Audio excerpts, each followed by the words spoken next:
Bom dia, senhoras e senhores. Sejam bem-vindos à teleconferência da Eternit para a discussão dos resultados referentes ao ano de 2025. Esta conferência está sendo gravada e o replay poderá ser acessado no site de RI da companhia, ri.eternit.com.br. A apresentação também está disponível para download. Informamos a todos os participantes que, após a apresentação, iniciaremos a sessão de perguntas e respostas. Mais instruções serão fornecidas no início do Q&A. Antes de prosseguir, aproveito para reforçar que as declarações prospectivas têm como base as crenças e suposições da administração da Eternit e as informações atuais disponíveis para a companhia. Essas declarações podem envolver riscos e incertezas, tendo em vista que dizem respeito a eventos futuros e, portanto, dependem de circunstâncias que podem ou não ocorrer. Investidores, analistas e jornalistas devem levar em conta que eventos relacionados ao ambiente macroeconômico, ao segmento e a outros fatores podem fazer com que os resultados sejam materialmente diferentes daqueles expressados nas respectivas declarações prospectivas. Estão presentes conosco hoje o senhor Rodrigo Inácio, CEO, e Carisa Portela Cristal, CFO e DRI. Gostaria agora de passar a palavra ao senhor Rodrigo Inácio, que dará início à apresentação. Por favor, senhor Rodrigo, pode prosseguir.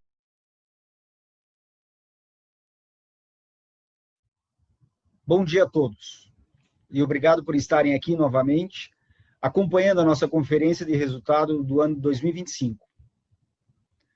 Quero começar trazendo um panorama rápido da nossa agenda ao longo do ano. Em 2025, avançamos em uma transformação importante para a Eternit. Nosso foco principal foi o fortalecimento da construção industrializada, ampliando soluções que trazem mais produtividade, menos desperdício e mais previsibilidade para os nossos clientes. Esse movimento marcou um reposicionamento claro da companhia e reforçou o nosso compromisso com o futuro do setor.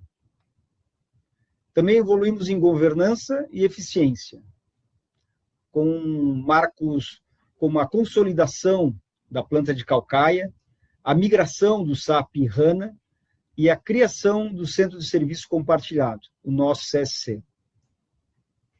São iniciativas que integram processos, aproximam o corporativo da operação e preparam a empresa para crescer com mais agilidade. Já na agenda de ESG, demos passos relevantes. Quantificamos a carbonatação do fibrocimento, nossos produtos e telhas, trazendo visibilidade a uma contribuição ambiental real. E também fortalecemos nossa agenda social, com um importante programa Eternit por Elas, ampliando diversidade e protagonismo feminino em toda a companhia. Essa combinação, industrialização, governança, ESG, diversidade e foco em resultados, formou o alicerce da Eternit do amanhã. Uma empresa mais moderna, mais integrada e preparada para um setor em plena transformação. Ao longo dessa apresentação, vamos mostrar como essa visão já se traduz nas nossas operações, nos indicadores financeiros e nas iniciativas estratégicas que fortalecem nosso posicionamento no mercado. Podemos seguir para o próximo slide.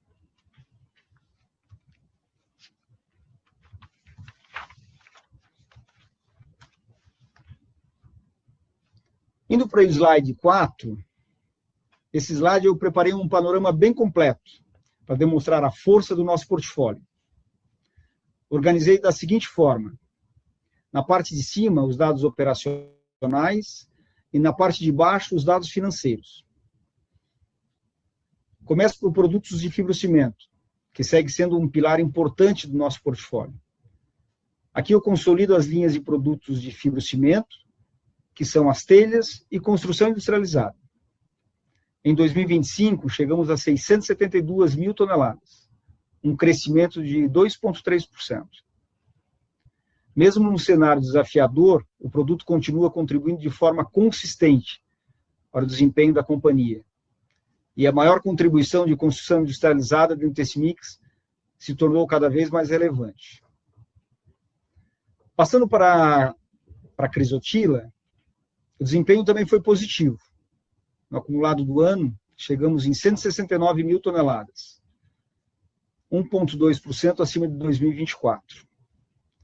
Do lado financeiro, a gente vê a contribuição dos segmentos para a receita líquida.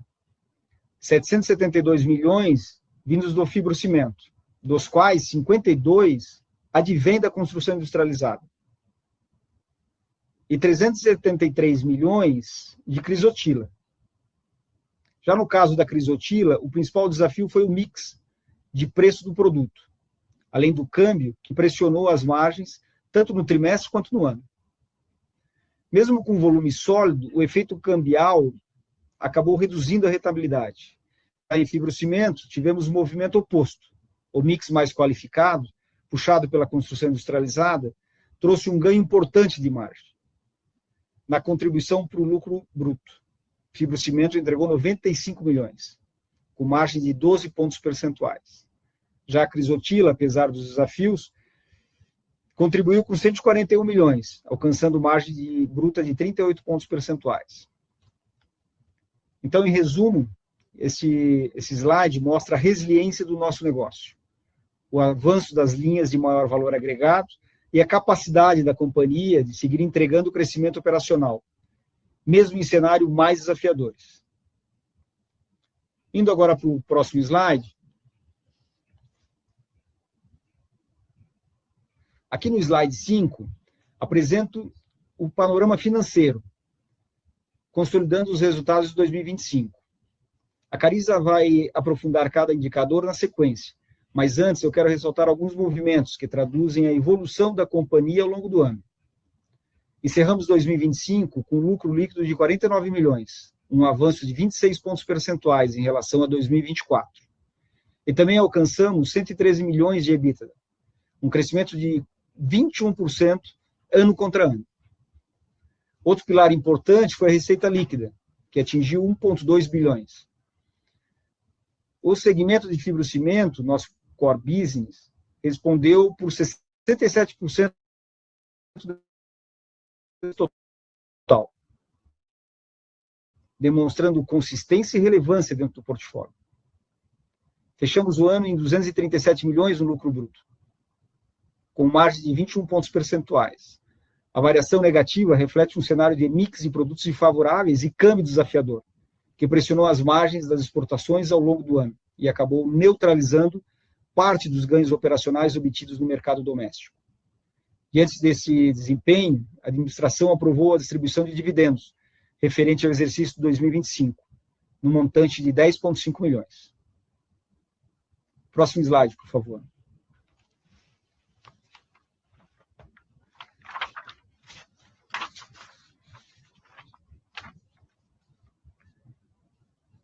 Agora, aqui no slide 6, eu queria trazer um pouco do pano de fundo macroeconômico que influenciou o nosso setor ao longo de 2025. É importante porque tudo isso conversa diretamente com a dinâmica de demanda dos nossos produtos. Começando pelo gráfico da esquerda, que mostra o faturamento deflacionado da Abramat, onde, mesmo com uma reação no final do ano, o setor de material de construção acabou fechando 2025 com uma leve queda de 0,5 percentuais. Ou seja, a recuperação existe, mas ainda é lenta e muito dependente de crédito e de uma melhoria mais consistente da demanda interna. Para 2026, a Abramat já projeta um crescimento de 1,9%. Então, a expectativa é um cenário um pouco mais favorável. Logo abaixo, eu trouxe alguns indicadores que ajudam a explicar esse comportamento. O endividamento das famílias, inadimplência e o ICC, o Índice de Confiança do Consumidor, que ficou em torno de 88 pontos percentuais na média deste ano. Esse conjunto de fatores pesa bastante para a gente. Com as famílias mais endividadas, e a confiança oscilando, o consumidor fica mais cauteloso, e isso naturalmente reduz o apetite por reformas e investimento dentro de casa. E quando isso acontece, o varejo de material de construção sente imediatamente. Agora, no gráfico da direita, temos outro ponto que impactou bastante o setor, a questão da mão de obra. Segundo a sondagem da Fundação Getúlio Vargas, cerca de 80% das empresas da construção tiveram dificuldades para contratar em 2025. De acordo com a sondagem, é o maior nível desde 2012. E não é só a construção pesada. Cerca de 70% das empresas e serviços especializados, como instalações e acabamentos, também relatam dificuldade. Esse movimento tem uma trajetória conhecida, uma escassez forte lá atrás, no boom da construção, e depois queda durante a crise, e níveis mais baixos na pandemia. E a partir de 2022, uma nova escalada, que nos trouxe a esse patamar de 2025. E faz sentido.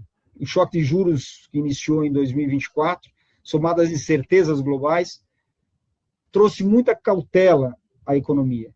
Isso atrasou obras, reduziu investimentos e vem pressionando os custos operacionais em toda a cadeia. Então, em resumo, 2025 foi um ano de demanda mais contida, crédito mais restrito e custos pressionados pela falta de mão de obra. Um ambiente desafiador, sem dúvida, mas que reforça a importância da eficiência operacional e da forma de como temos estruturado o nosso portfólio. Agora eu passo a palavra para a Carisa apresentar os principais indicadores financeiros. Bom dia a todos e obrigada, Rodrigo. Inicio com o slide 7. Neste slide, trago 2 indicadores importantes da nossa estratégia em 2025. Do lado esquerdo, vemos um lucro líquido crescendo 26%, atingindo mais ou menos 49 milhões. Esse resultado reforça que estamos no caminho certo. Estamos priorizando um mix mais saudável de produtos e descontinuamos negócios que não geravam retorno adequado para a companhia. Direcionamos nossos reforços para operações com maior potencial de valor. Do lado direito, temos o EBITDA recorrente. Registramos uma queda de 16,6%, encerrando o ano de 2025 em 71 milhões. O EBITDA recorrente é aquele que expurga os efeitos pontuais, tais como reconhecimento de créditos tributários, que foram registrados no ano de 2025, receitas relacionadas à descontinuidade de unidades e também ajustes de impairment. Já, lembrando do ano de 2024, os principais ajustes foram provisões para baixas de estoques e de ativos imobilizados, todos relacionados à linha fotovoltaica. A redução de 14 milhões no EBITDA recorrente agora de 25 foi influenciada por dinâmicas distintas entre os nossos 2 principais segmentos, Sendo que no negócio de fibrocimento mantivemos a contribuição positiva de 5 milhões de reais, enquanto que no segmento da crisotila tivemos uma retração de 27 milhões. Esta retração é fruto basicamente da pressão cambial e do mix de produtos da crisotila e preços menos favoráveis ao longo do ano. Por outro lado, já no EBITDA CVM, podemos notar um crescimento de 20,6%, alcançando 113 milhões em 2025, conforme já apresentado pelo Rodrigo lá inicialmente. Esse indicador incorpora justamente esses eventos não recorrentes que comentei, muitos deles ligados a decisões estratégicas que tomamos para fortalecer o nosso portfólio e preparar a empresa para um novo ciclo de crescimento. O patamar recorrente da companhia ainda não reflete toda a transformação que está em curso. Mas vale destacar que fizemos ajustes importantes e tomamos decisões difíceis, estamos construindo uma base mais sólida, para capturar exatamente a rentabilidade de forma mais sustentável. O foco agora é seguir aprimorando o nosso mix de produtos, fortalecendo nossas operações principais e acelerando também a entrega de resultados consistentes. Agora passando para o slide 8, aqui nesse slide eu trago a evolução da nossa receita líquida. Do lado esquerdo, vocês podem ver o comportamento ano contra ano. Encerramos 2025 com 1.150 milhões de receita, praticamente em linha com o ano de 2024, apresentando um crescimento de 0,6%. Esse resultado reflete a resiliência do nosso portfólio em um cenário bem desafiador. À direita, temos aqui um breakdown da nossa receita por segmentos. E aqui vale destacar um movimento importante, que é o avanço da construção industrializada, como a gente vem falando ao longo de todo esse tempo.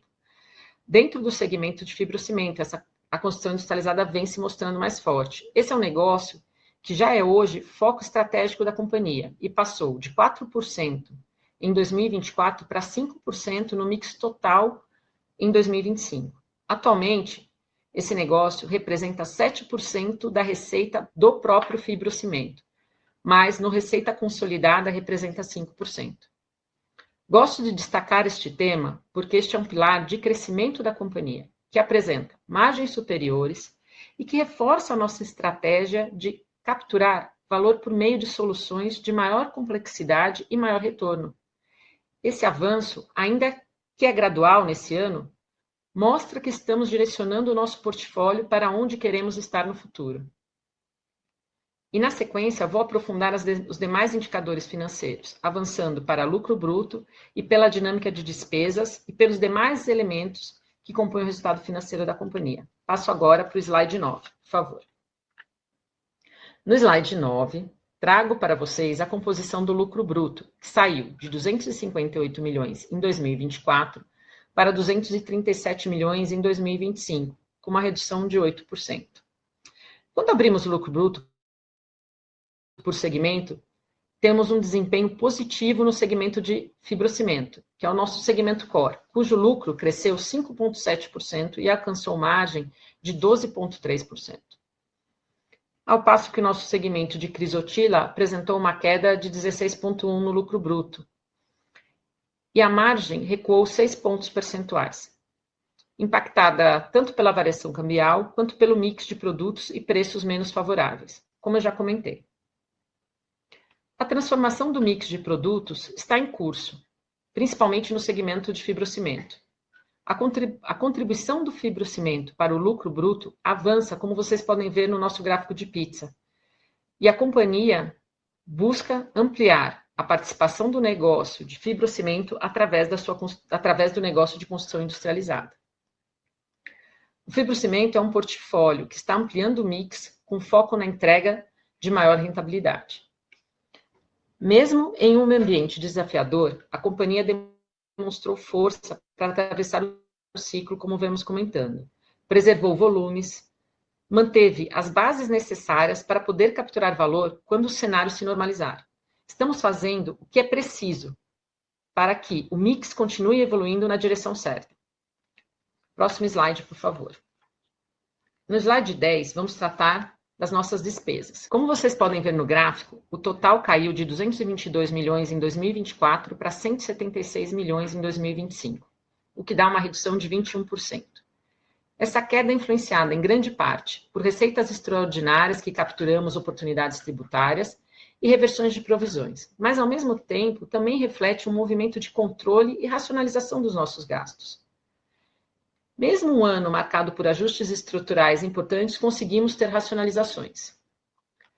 A receita de 35,6 milhões, registrada no acumulado de 2025, vem principalmente do reconhecimento de créditos tributários, extemporâneos estes, de ICMS, PIS e COFINS, divulgados ao longo do ano, e a reversão de provisões associadas a operações descontinuadas de telhas de concreto. Também tivemos contribuições da alienação de imóvel e venda de máquinas e equipamentos. Vale lembrar que no ano de 2024, esse grupo havia sido pressionado por despesas relacionadas à descontinuidade do negócio fotovoltaico. As despesas de vendas no ano de 2025 somaram 114,5 milhões, um avanço moderado de 2,5% sobre o mesmo período do ano passado. O aumento veio principalmente de despesas variáveis, ao mesmo tempo que conseguimos reduções em fretes, marketing e outros serviços. Nas despesas gerais e administrativas, chegamos a 97 milhões no ano de 2025, ante 92 milhões no ano anterior, uma alta de 5,4%. Esse movimento está muito relacionado à remuneração de pessoal, à reestruturação organizacional e seniorização das nossas posições-chave, além de maiores desembolsos com serviços de terceiros e despesas com advogados. Quando ajustamos essas despesas pela inflação, o aumento real foi de cerca de 1%, o que reforça a nossa disciplina na gestão de custos. Em resumo, o ano de 25 foi um ano de gestão ativa. Controlamos despesas, onde tinha necessidade, investimos onde fazia sentido e capturamos oportunidades bem relevantes para a companhia. Indo para o slide 11, apresento a evolução do nosso resultado financeiro. Como mostra no gráfico de cascata, tivemos retração da despesa financeira líquida em 2025. O resultado financeiro saiu de 18 milhões em 2024 para 15 milhões em 2025, uma queda de 17%. Essa evolução foi impulsionada principalmente por fatores não recorrentes que foram as atualizações monetárias dos créditos tributários extemporâneos, principalmente de PIS e COFINS e ICMS, efeito que já vimos destacando ao longo dos trimestres anteriores, e que ajudou a mitigar as despesas financeiras do período, que evoluíram em linha com o custo do serviço da dívida. Passando para o slide 12, no qual vou encerrar a minha apresentação, trago a evolução da nossa estrutura de capital. No final de 2025, o endividamento líquido da companhia totalizou 111,8 milhões, praticamente em linha com o nível observado nos trimestres anteriores, refletindo sempre uma posição de equilíbrio e disciplina financeira. O maior volume de exportações ao longo do ano nos permitiu ampliar, via ACE e ACC, os nossos recursos. Instrumentos estes que têm um custo bastante competitivo, ficando numa faixa entre 7% e 8,5% ao ano. E também funcionam como uma proteção natural contra a variação cambial. Esse tipo de operação nos deu flexibilidade para operar com uma posição de caixa mais confortável e reduzir a exposição ao câmbio. Hoje a companhia mantém um custo médio da dívida muito atrativo, na ordem de 11% ao ano, com o custo real de aproximadamente 7% ao ano, se ajustado pela inflação acumulada. Esse patamar reforça a eficiência da nossa estrutura de capital. Além disso, seguimos fortalecendo nossa política de caixa, priorizando liquidez e robustez para enfrentar eventuais oscilações macroeconômicas. Encerramos o ano com uma alavancagem de 1,6 vezes dívida líquida EBITDA nos últimos 12 meses, que é um nível bem saudável, que preserva a nossa capacidade de investimento. E como sempre eu gosto de destacar em todas as minhas falas, nenhuma das nossas dívidas possui covenants financeiros. Com isso eu encerro aqui a minha parte e devolvo a palavra para o Rodrigo para os comentários finais.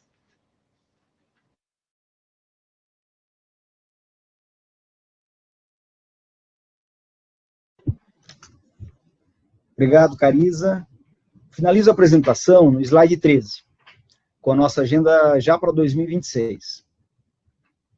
Para encerrar, eu quero compartilhar com vocês a nossa agenda estratégica para 2026, um ano que marca a continuidade da nossa trajetória de crescimento. Mas, acima de tudo, inaugura um novo ciclo de transformação para a Eternit. Nós iremos concentrar nossos esforços em 3 grandes frentes. A primeira delas é inovação e modernização. Vamos acelerar investimentos em tecnologia, processos e produtos, garantindo que a companhia continue evoluindo em eficiência, competitividade e a capacidade de entrega. Inovar não é mais uma opção, é o que sustenta a nossa relevância no longo prazo. A segunda frente é o fortalecimento da construção industrializada.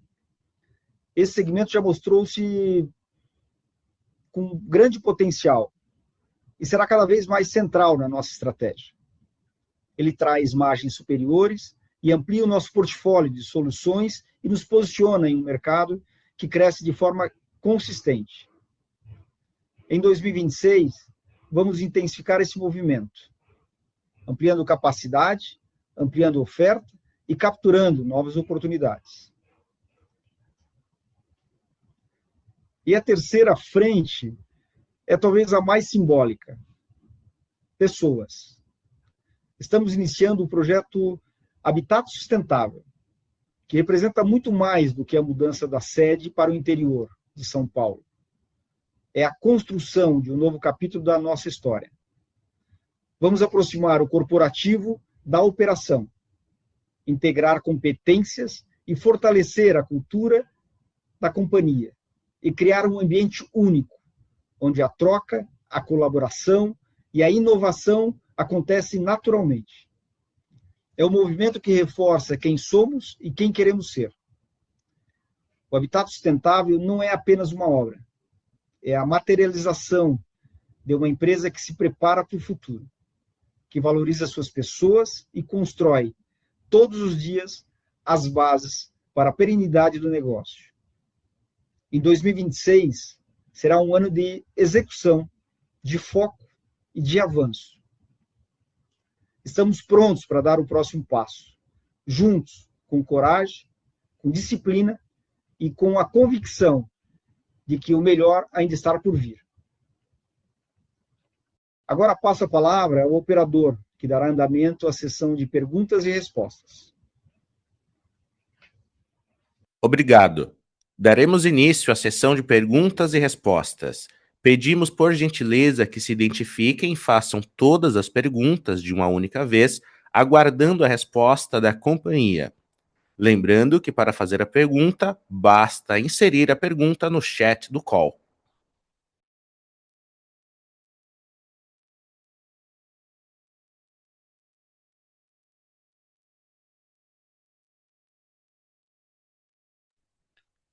Por favor, aguardem enquanto as perguntas são recebidas.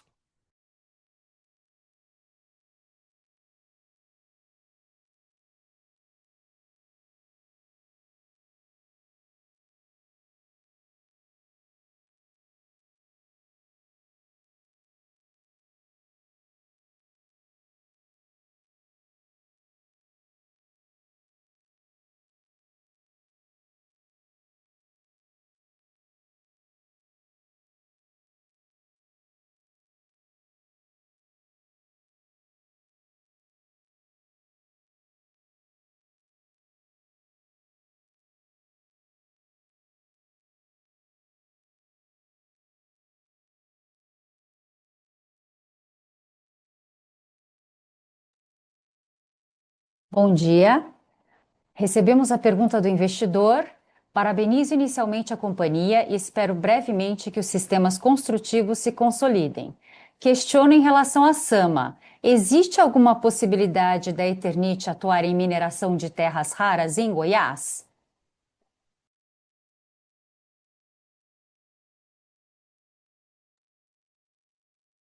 Olá, bom dia.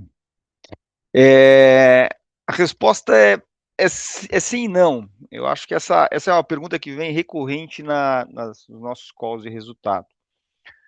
A companhia ela vem fazendo estudos relativos a terras raras na região onde a gente faz a operação, onde a gente possui a operação de mineração de crisotila. É sabido que aos redores existem já empresas extraindo terras raras e vem se consolidando nesse sentido. Até o momento, nós não tivemos economicamente nada que nos indique que no local onde nós fazemos a mineração de crisotila, há esta possibilidade econômica de se realizar esta mineração. Mas estamos atentos ao tema, é um tema importante e relevante, inclusive, para o próprio país. Entretanto, nós economicamente não encontramos nenhum indício econômico que nos dê segurança de avançar com esse tema.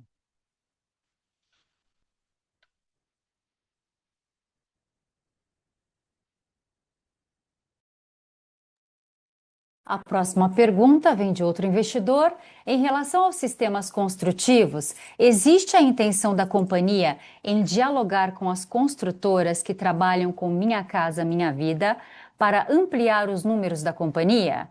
E se esses sistemas construtivos são viáveis para casas populares?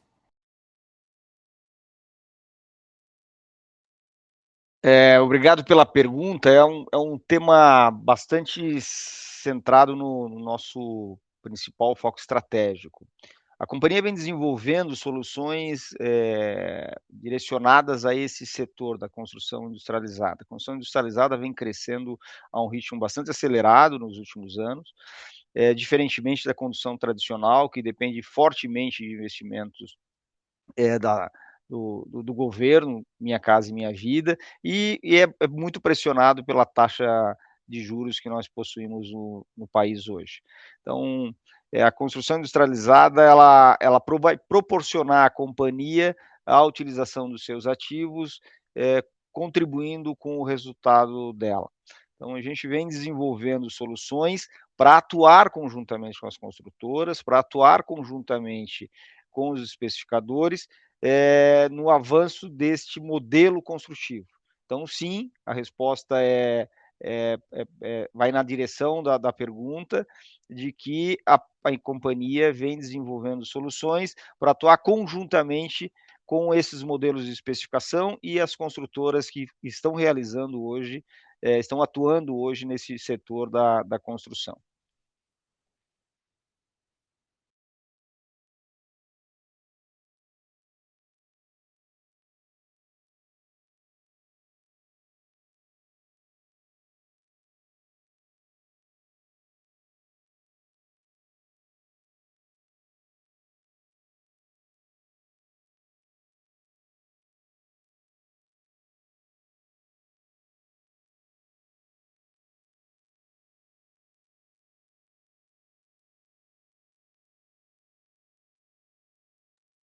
A próxima pergunta. Parabéns pelo resultado. Temos atualizações sobre autorização, proibição da mineração de crisotila pelo STF e pelo governo de Goiás. Há previsão de prazos? O prazo de 5 anos do governo de Goiás já está valendo? Agora direciono a pergunta ao senhor Rodrigo para a resposta. O processo do julgamento da SAMA continua no STF, não existe nenhuma decisão tomada, e não existe um prazo especificamente para que o julgamento efetivo aconteça. A lei de Goiás ainda não está em vigor, porque ela depende desse julgamento, mas a companhia vem tomando todas as ações necessárias em linha com o que o Estado de Goiás vem exigindo da companhia nesse processo. Então, nós estamos atentos ao processo, estamos tomando as decisões internas e ações necessárias para com que tão rapidamente inicie esse processo de validação, nós tenhamos a operação num processo de phase-out.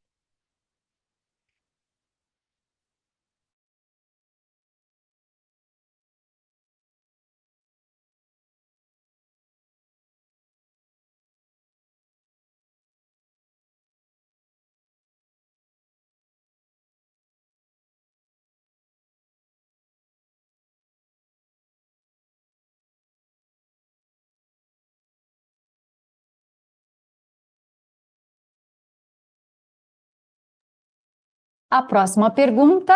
A construção industrializada ainda tem barreiras a serem quebradas, como regulamentações e mão de obra qualificada. Isso está alinhado com a expectativa de crescimento da empresa? E qual a destinação dos ativos da Tegula? Passo a palavra agora ao Sr. Rodrigo para a resposta. Bom dia, obrigado pela pergunta, ela está alinhada a tudo isso que a gente vem comentando sobre a companhia. Sim, a companhia está atenta a regulamentações. A construção industrializada, não existe um único modelo. É bastante genérico o que nós chamamos de construção industrializada. Nesse contexto, a construção industrializada ela passa por um modelo de steel frame, de wood frame, de construção modular e até a substituição da parede tradicional de tijolos por sistemas que a Eternit no futuro poderá prover a esse mercado. Então, quando nós comentamos sobre construção industrializada, ela é muito mais amplo do que simplesmente produzir uma placa cimentícia e fornecer ao mercado para que se possa fechar a parede no lado externo, no lado interno. Nós estamos provendo o produto hoje, e temos soluções em desenvolvimento que vão desde do piso, né, é um substrato para substituir o concreto, até o fechamento de uma parede de um modelo tradicional da construção, né, em substituição ao tijolo.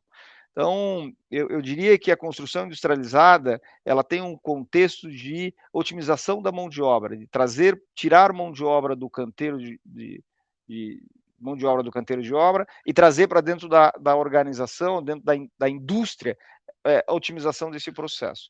Então, eu diria que a companhia entende que tem um viés de crescimento importante aí, que ele já está aberto, apesar de que ainda existem travas de regulamentações, mas mesmo com isto, existe um caminho bastante grande a ser percorrido e que tem grandes oportunidades para a companhia. A segunda pergunta está relacionada ao ativo que nós temos da Tegla, é um ativo operacional que nós tínhamos até o ano passado, nós acabamos encerrando a operação e este ativo hoje está sendo alienado.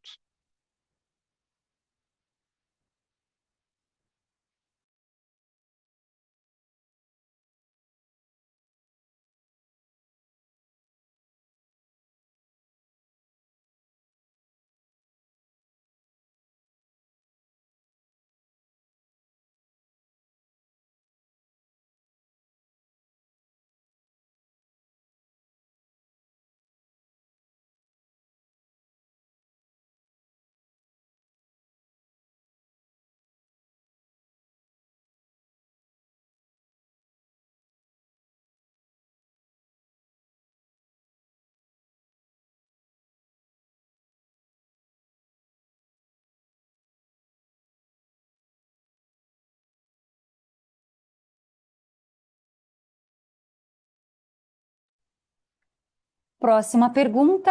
A companhia tem previsão de mudar a atual política de pagamento de dividendos? Terá pagamentos em períodos intercalares? Qual a data de pagamento e o corte de data? Passo a palavra agora a Carisa para a resposta. Oi, bom dia a todos. Então, a companhia nesse momento não tem nenhuma previsibilidade de mudar a atual política de dividendos. A nossa atual política de dividendos, ela prevê pagamento do dividendo mínimo obrigatório, né, que é de 25% do lucro líquido distribuível, e tem uma previsão de uma deliberação anual. E aí os pagamentos são previstos em 2 parcelas. Agora, para esse dividendo que a gente deliberou no ano de 2025, que foi o total de 10.544.000, esse pagamento vão acontecer em 2 tranches. A primeira tranche no dia 22 de junho e a segunda no dia 18 de setembro. E a data ex é de 31 de março.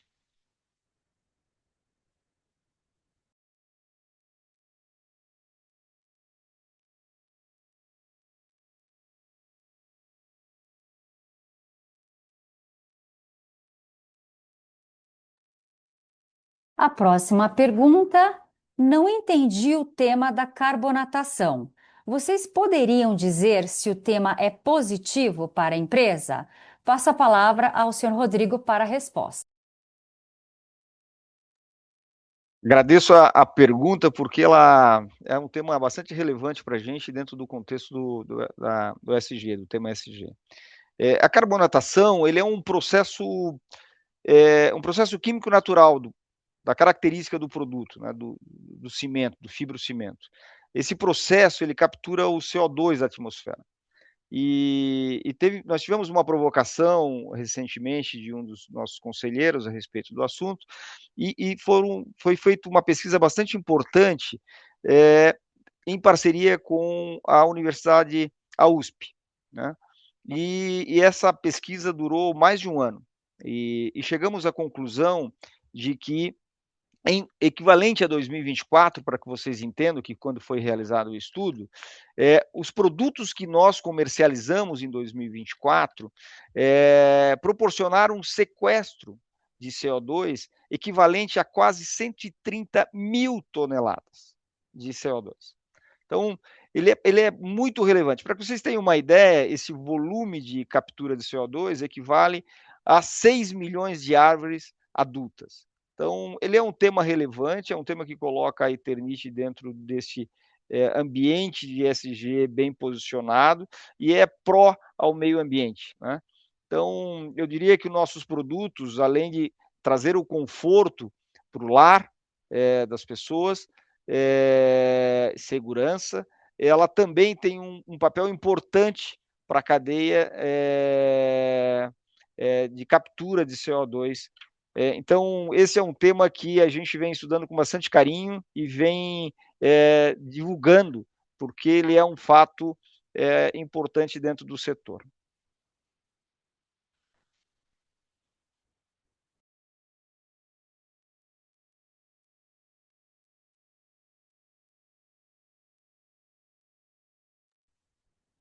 A próxima pergunta é: notei que a companhia tem falado em eficiência e controle de gastos, mas quais são as ações de fato? Passo a palavra à senhora Cariza para a resposta. Bom, acho que aí falando em tema de eficiência e controle de gastos, né? A companhia tem se pautado muito em duas frentes. Uma frente que a gente tem chamado aqui de gestão consciente dos recursos da companhia, e a segunda frente é uma busca por otimizações. Na primeira frente, onde a gente fala de gestão consciente, o que a gente tem feito? Muita austeridade na aplicação dos recursos da companhia, mas sempre lembrando que o foco também é não perder a governança. E aí, nessa linha de governança, a gente vem buscando alternativas e soluções mais eficientes, que podem, além de tudo, gerar um ganho operacional para a companhia, que foi o movimento que a gente fez com a implementação e migração para o SAP HANA, onde a gente fortaleceu a governança, ao mesmo tempo que você consegue ganhar otimização e resultados mais eficientes, mais rápido, com menos pessoas fazendo os processos manuais. E aí, nessa mesma linha do HANA, a gente vem fazendo automatização de processos. A gente criou também o Centro de Serviços Compartilhado, onde, entre os objetivos também, é automatizar, normalizar e padronizar todos os processos da companhia, sendo que a gente tem 18 plantas espalhadas pelo Brasil, então esse processo de padronização é muito importante. E também a gente tem feito um processo de simplificação da estrutura societária, que também reduz custos para a companhia.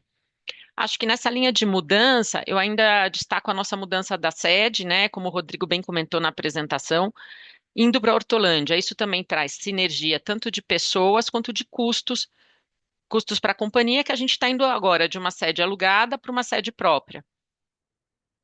Já na frente das otimizações, eu traria a nossa busca constante por oportunidades. E dentre elas eu destaco as oportunidades tributárias, que foram aqui um destaque no resultado do ano de 2025, que elas conseguem fazer com que a gente maximize o caixa, e também venda de ativos não operacionais e descontinuidade de atividades que hoje, como já o Rodrigo comentou ali da Tégula, a gente já não fazem mais sentido para a companhia. Isso vão ajudando a recompor o caixa da companhia também. Obrigada.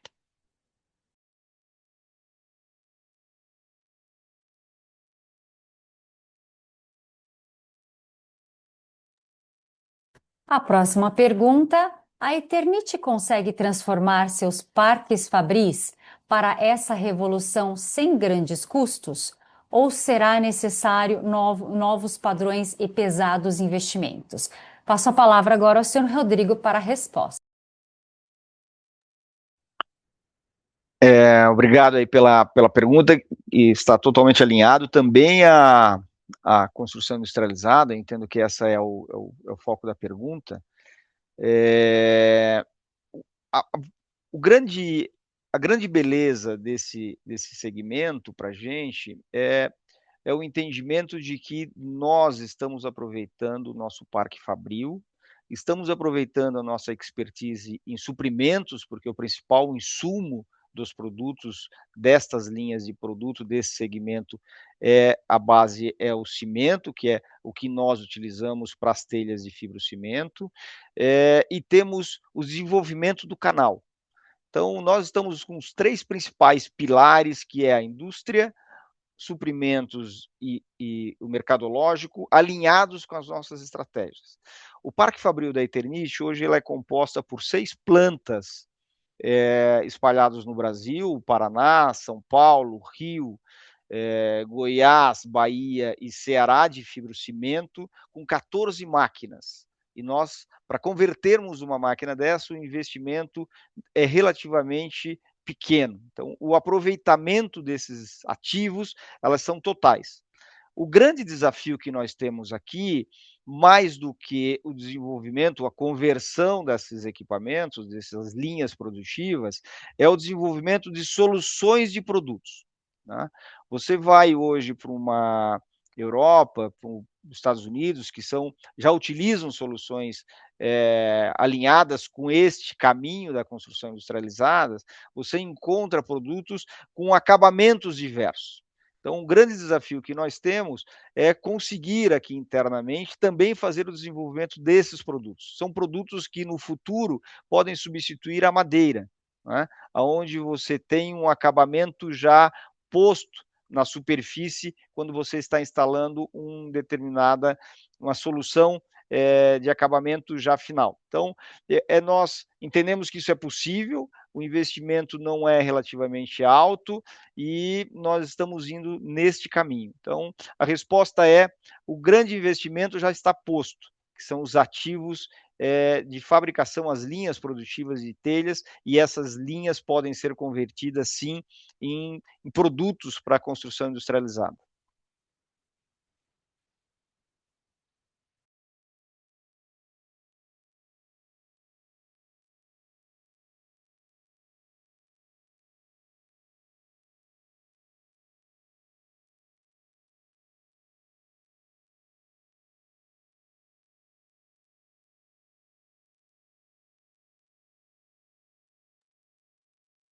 A próxima pergunta: qual o desafio que a companhia vê para atrair mulheres para o setor de construção?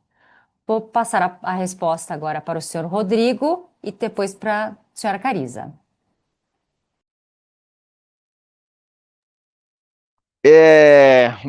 Agradeço muitíssimo a pergunta, porque ela está alinhada com os nossos valores, os valores da companhia.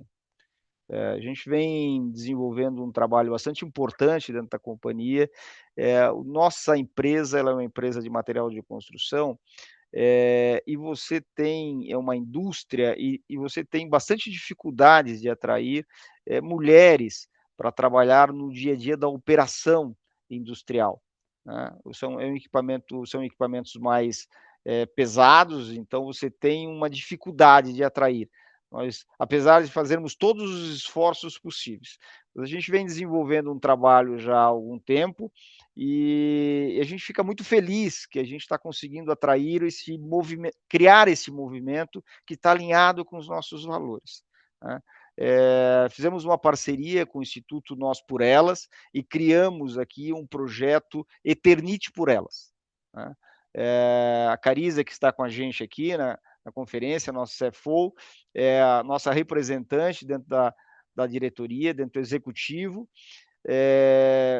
e também, recentemente, conseguimos desenvolver e promover internamente uma colaboradora que hoje é a nossa gerente industrial. É a nossa primeira gerente industrial, acho que de todos os 86 anos que a companhia possui. Então, isso é um importante marco que nós estamos conseguindo realizar e transformar esse valor em feito realmente. Eu vou deixar as palavras para a Cariza, que é a nossa representante dentro do executivo e pode colaborar melhor com esse tema.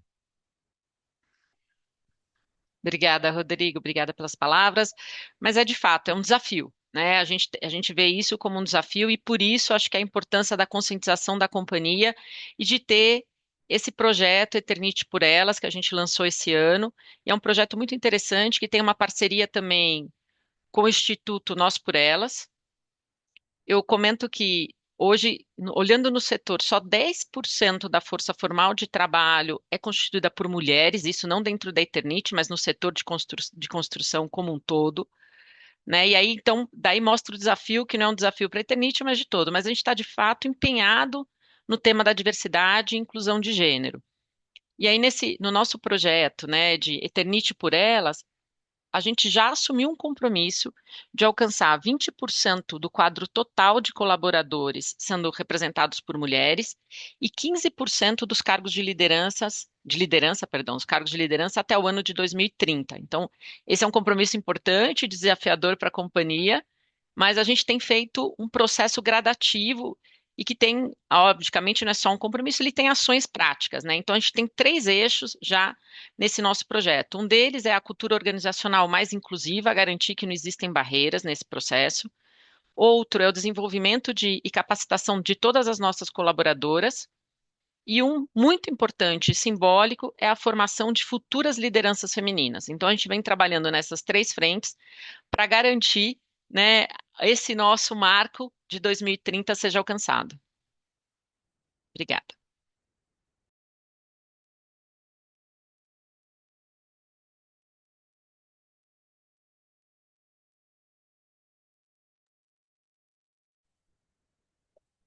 Não havendo mais perguntas, a conferência da Eternit está encerrada.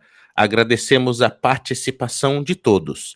Lembramos que a equipe de RI segue à disposição no e-mail ri@eternit.com.br.